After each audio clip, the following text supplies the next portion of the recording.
What's going on, guys? It's Dealer here, back again with yet another video talking about an absolutely phenomenal piece of news in my opinion. Now, of course, Gears of War 4 has already been confirmed to be getting Xbox One X enhancements. Of course, that comes in the form of native 4K, of course, HDR, Dolby Atmos, better reflections, better draw distances, better textures, better shadows. You are indeed getting the PC quality experience here, in my opinion, with the exception of one major thing in the single player.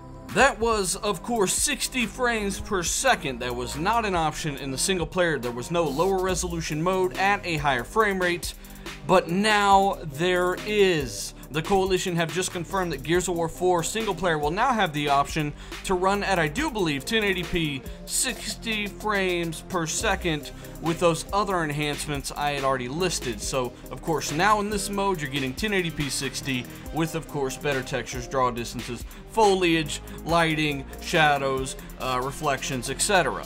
Now, this is absolutely phenomenal news for frame rate fans like myself, and of course in the trailer it says up to 60 frames per second. Much like Rise of the Tomb Raider, it's going to target 60 frames per second, but it may not always be able to lock in that frame rate. Now, I do think that it will be locked most of the time. How do I know that? Because, of course, we've got other games like Rise of the Tomb Raider saying, hey, we've got a high frame rate mode. It doesn't always lock 60, but it's at 60 over 90% of the time, according to one developer. Gears of War 4 could very well be a similar case.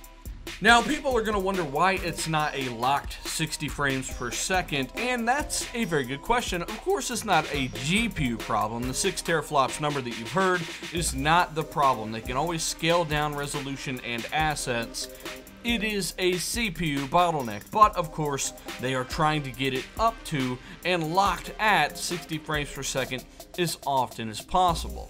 So while it will be very interesting to see where the final frame rate numbers come in on the single player story mode, it's worth noting that the multiplayer mode is a native 4K 60 frames per second, of course with little to no frame rate fluctuation thanks to the lack of AI, etc.